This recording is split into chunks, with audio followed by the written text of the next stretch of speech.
اسی طرح علماء دین عقائد و اعمال میں بھی بہت زیادہ خیال رکھتے ہیں کہ ایسا نہ ہو کہ پتہ بھی نہ چلے اور نقصان ہو چکا ہو. ان تحبط اعمالکم وانتم لا تشعرون، کہ ایسا نہ ہو کہ تمہارے اعمال حبط ہو جائے، ضائع ہو جائے اور تم کو پتہ بھی نہ چلے. چنانچہ علماء نے کتابوں میں مستقل باب قائم کیے، عنوان قائم کیے، باب ما یکفر بہ المرء وما لا یکفر بہ. یہ وہ باتیں ہیں جن سے انسان کافر ہو جاتا ہے، اور پھر ان میں تفصیلات لکھی تاکہ لوگ پرہیز کرے اور احتیاط کرے.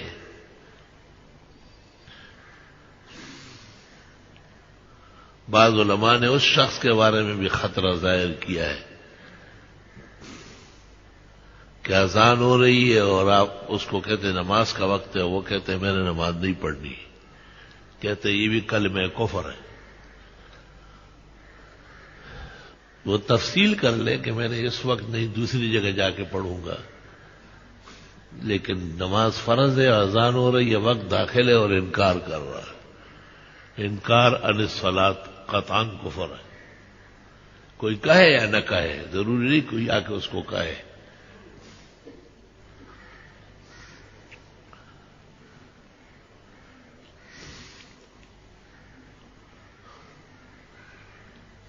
اللہ تعالیٰ کے کسی رسول یا نبی میں کوئی عیب نکالے،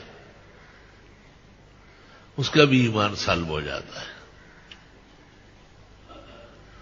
امام ابو یوسف درس حدیث دے رہے تھے اور یہ حدیث آئی کہ کان النبی صلی اللہ علیہ وسلم یحب الدبا، کہ رسول اکرم صلی اللہ علیہ وسلم لوکی کدو پسند فرماتے تھے. حاضرین میں سے ایک شخص نے کہا وَلَكِنِّي لَا أُحِبُّ، مجھے تو لوکی کدو بالکل پسند نہیں. امام ابو یوسف نے بہت ناراضگی ظاہر کی، تلوار اٹھائی. قاضی القضات تھے، چیف جسٹس تھے اس زمانے کے.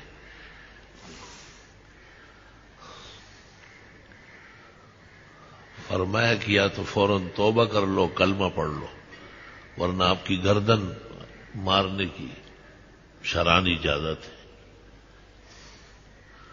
تب وَإِلَّا لَأَقْطَعَنَّ عُنُقَكَ، کیونکہ مقابلہ ہے صریح نبی کے ساتھ. حالانکہ لوکی کدو کھانا نہ کھانا طبیعیات میں سے، کسی کو پسند ہوگی کسی کو نہیں ہوگی، لیکن جب پیغمبر کا قول آ گیا کہ حضرت کو پسند ہے تو امتی نہیں کہہ سکتے چپ ہو جائے، آپ اپنی طبیعت پر ماتم کر لے، رو لے. تو یہ جو مقابلہ کا اظہار کیا اس کو فرمایا کہ یا زندیق تب وَإِلَّا لَأَقْطَعَنَّ عُنُقَكَ. قدیم زمانے میں علماء عقل مند بھی تھے اور ذمہ داری بھی محسوس کرتے تھے. کبھی کبھی تفصیلی احکام بیان کرتے تھے ممبر سے، عوام میں بھی مسائل ہوتے تھے. اب یہ صرف قصے کہانیاں جانتے ہیں، آگے مسائل سے بالکل بے خبر رہتے ہیں، کیونکہ وہ بھی ان کو ٹرخانا جانتے ہیں. ایک قصہ ادھر سے سنایا، ایک ادھر سے سنایا، بس آدھا گھنٹہ گزر گیا. مسائل عقائد جن سے انسان کا ایمان محفوظ رہتا ہو، جس سے انسان میں احتیاط پیدا ہوتی ہو، وہ بہت ضروری ہے کہ آدمی